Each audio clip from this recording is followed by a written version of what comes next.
Okay. All put behind her that was once her life, all welcomed that henceforth was his and hers.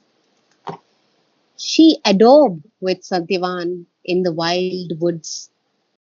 Priceless she deemed her joy, so close to death. Apart with love, she lived for love alone. So, of course, this is such beautiful poetry and not very difficult poetry. Yeah, The second line, the word henceforth, means from this time this forward. time onwards. Yeah, Yeah, so the parents are leaving her and they put everything behind that was once her life because she was a princess, of course, in a palace. So they put all that behind them and they yeah, welcomed everything that was now Savitri and Satyavan and Savitri. yeah. So she abode with Satyavan in the wild woods. And I think we've covered Satyavan before. Yes, at the Yeah. beginning, from the beginning of the page, from the Right. beginning of the book. Yeah, Priceless, she deemed her joy so close to death. So, of course, she's aware that he's going to die. yeah, So she's deeming, she's judging hmm, this joy so priceless hmm, because it's close to death. yeah. And apart with love, she lived for love alone. Hmm. As if, So, yes, as if self-poised above the march of days, her impossible spirit watched the haste of time, it's immobile. immobile. Okay, And I'm not quite sure because the British do change things, and I'm going to check. yeah. Because in America we say immobile.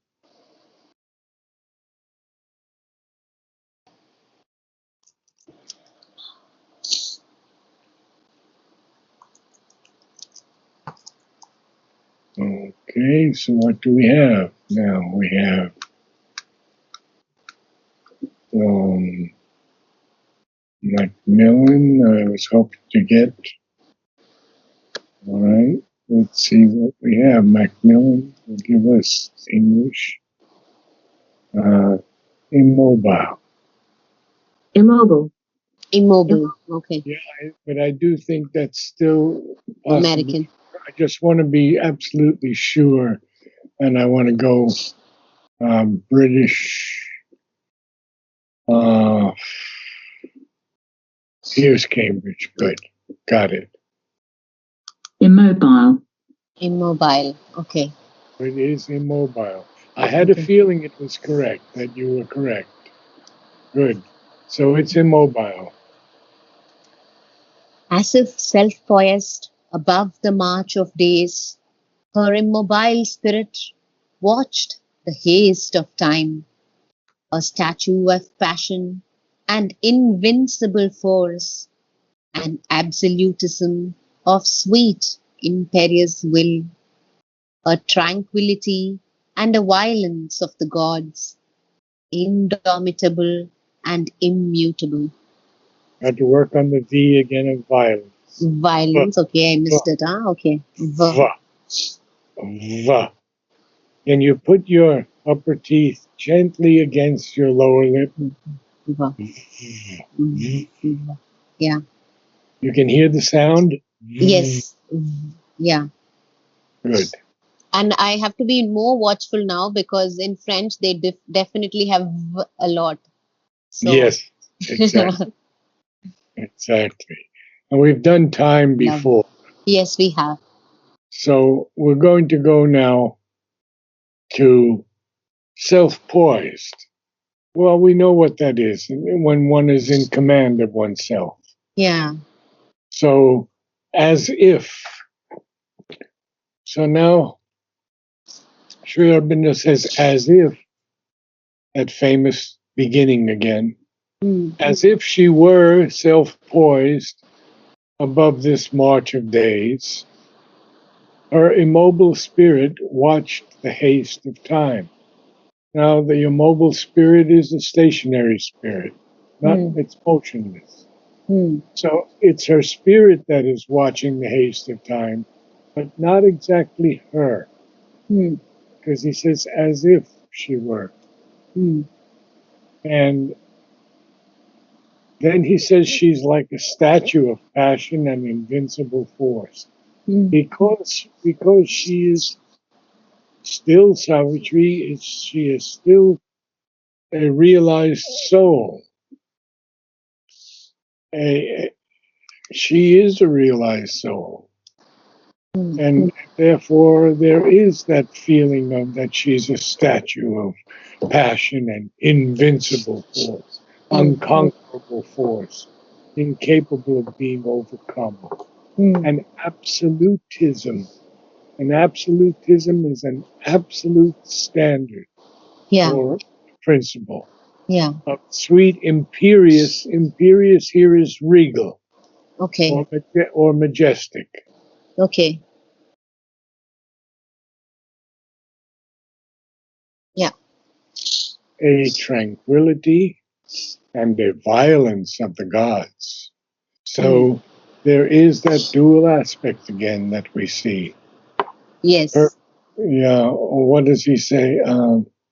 Earlier he says about her passionate and calm and Yes, exactly. Uh, passionate and calm. Yeah. And adamant and flower sweet. yeah. And then there's one in Savitri where it is force combined with unimaginable rest. Okay. Wow. We'll get to that one day. So it is a tranquility and a violence. Indomitable means Mm.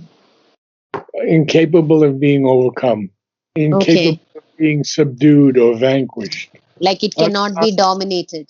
unconquerable. I Yeah. would say indomitable is unconquerable, Yeah. and immutable is not subject to any change. Mm. Yeah. So so she's indomitable and she's immutable. Mm. But that is the Savitri, that is the divine Savitri, Mm. not yet, not the human Savitri. And we will see why it's not so yet when you begin next. Okay. At first, to her beneath the sapphire heavens. No. At first, to her, beneath the sapphire heavens, Okay. At first, to her beneath the sapphire heavens, the sylvan solitude was a gorgeous dream, an altar of the summer's splendor and fire. A sky topped, flower hung palace of the gods, and all its scenes a smile on rapture's lips, and all its voices bards of happiness. mm, I still didn't get it, but maybe after your explanation, I'll try again. you'll get it. You'll get it. Okay. So we found out that she's has a tranquility and a violence of the gods, that she's indomitable, can't Hmm. can't overcome her, and she's Hmm. immutable. She's not going to change. Yeah. But then he sort of changes the feeling, and he's going to take us into this beautiful hermitage area where she lives. At Hmm. first, to her, beneath these sapphire heavens, of course, are deep blue heavens. Yeah. Sapphire, deep blue. Huh? Yeah. It's the same as the color of the gems, sapphire. Yes. Yeah. He's meaning the sky. Yes, Yeah. exactly. Yeah. At first, to her, beneath the sapphire heavens, Yeah. sylvan solitude. Now, sylvan means, The greenery of the no, woods. it means in the woods. In the woods. Okay. Yeah, wooded. It's a wooded area, sylvan area. Okay. So he says very carefully, at first, to Mm. her, beneath the sapphire heavens, Mm. this sylvan solitude was a gorgeous dream. I Mm. mean, she's very happy there. It's so beautiful. It's an Yeah. altar. It's an Yeah. altar of the summer's splendor and fire, because Yeah. it's filled with beauty, hanging creepers, a sky-topped, flower-hung palace of the gods. It's almost like a palace of the gods to her, and all its scenes are a smile on rapture's lips. Rapture, Mm. of course, is ecstasy. And Okay. all its voices, the voices of the birds and the winds and Mm. everything, are poets, bards of happiness. What does bard mean? Poet, Poet. Okay. especially a lyric poet. A Okay. lyric poet is going to bring out the beauty of things more than anything else. Yeah. Not like an epic poet, or Okay. even a poet who speaks of disaster and death and things like that. No, the lyric poet, well, I can speak of death, but it would speak of it beautifully. Mm. So do you understand the thing now? We see that at first she sees this woods as a gorgeous stream. Mm. She sees it like an altar of the summer splendor and fire. It's like a sky-topped, flower-hung palace of the gods. Yeah. And all its scenes seem to be a smile on the lips of rapture, and all its voices poets of happiness. Mm. So the description is of where she's staying Staying. Yeah. in the forest, and of course in the open areas of the forest where she can see all the flowers and all. Yeah. You're okay now? Got it? Yeah. I got it. Good. So Yeah. we can carry on. He's There was. continuing now with the beauty of this place. Okay. There was a chanting in the casual wind. There was a glory in the least sunbeam. Night was a chrysoprase on Christ, well I think chrysoprase. chrysoprase. Night was a chrysoprase on velvet cloth, a nestling darkness or a moonlit deep. Day was a purple pageant and a hymn, Pageant. a pageant.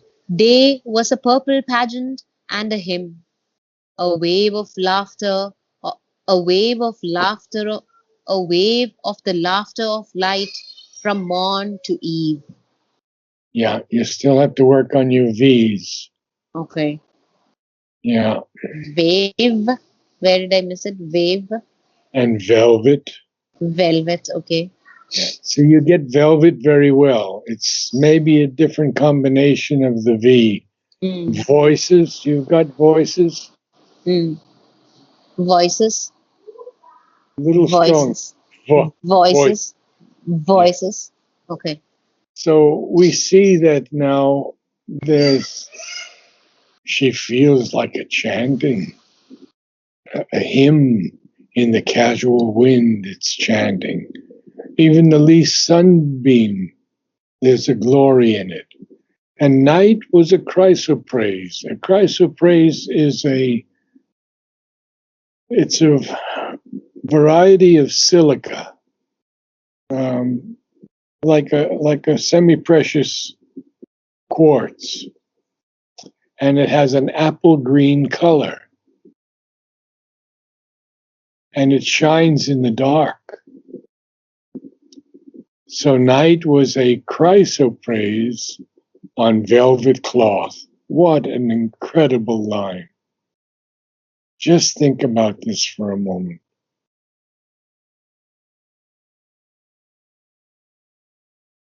He's speaking of night, and he says that on this velvet cloth, night is like a velvet cloth. Yeah, There, the velvet cloth is the Christ, night there's sky. Christ of praise. There's this shining stone that has a apple green color, and it's shining in the night as if on velvet cloth. And night is also a nestling darkness or a moonlit deep, because a nestling darkness is like something lying close and snug. A bird nestles in its nest when it's sitting on the eggs or resting. So that is nestling. Oh, did I lose you? And he's speaking again of night here. It's a couple of things. It's a nestling darkness, lying close like a bird in its nest Huh. is nestling. So when something Got it. nestles, it Yeah, settles I in. got it. Or Yeah. or night can be a moonlit deep also. And then day, oh my goodness. Day was a purple pageant and a hymn. Well, there's a lot to cover here with you, and it's very interesting. And day Yeah. is a wave of the laughter of light from morning to night. Hmm. So there is an interesting thing here when Sri Aurobindo replies to um, Amal Kiran Okay. about some lines in Virgil. Okay. And this is, I believe, the line from Virgil. Here, Okay. ampler ether spreads over the plains and clothes them in purple light, and they have a sun of their own and their own stars. Well, Sri Aurobindo says, I don't know what plane is spoken of by Virgil, but purple is a light of the vital. It may have been one of the vital heavens he was thinking of. Okay. The ancients saw the vital heavens as the highest, and most of the religions also have done the same. Isn't Hmm. that interesting? I have Yeah. used the succession, I have used the suggestion of Virgil to Uh-huh. insert a needed line, and griefless countries under purple suns. Again, he says purple is the color of vital power. Okay. He says again, letters on yoga, both purple and crimson are vital lights, but when seen above, they represent the original forces of which the vital are the derivations. So it's an interesting comment on purple So he's because, 1 second. He says purple and crimson are are vital colors, but when seen above, yes, they represent the original forces of okay, which the original vital are force. the derivations. So obviously, Virgil had a glimpse of one of these higher heavens. But for me, the interesting Okay. here is that he says that most of the religions see heaven as the vital heavens. They've not Hmm. gone further than that. Okay. They've not gone higher than that. Yeah. And then he says day was a purple pageant. Well, a pageant is a procession of splendor or grandeur. So, what a beautiful image of day that it's a purple pageant and it's a hymn and a wave of the laughter of light, the laughter of light from morn to eve. How beautiful. Hmm. So, we can go on a little bit more. Well, I was thinking maybe we can pause here and reread it because of Okay, sure. Let's do that then. You have to go from the last page, the previous page. Huh?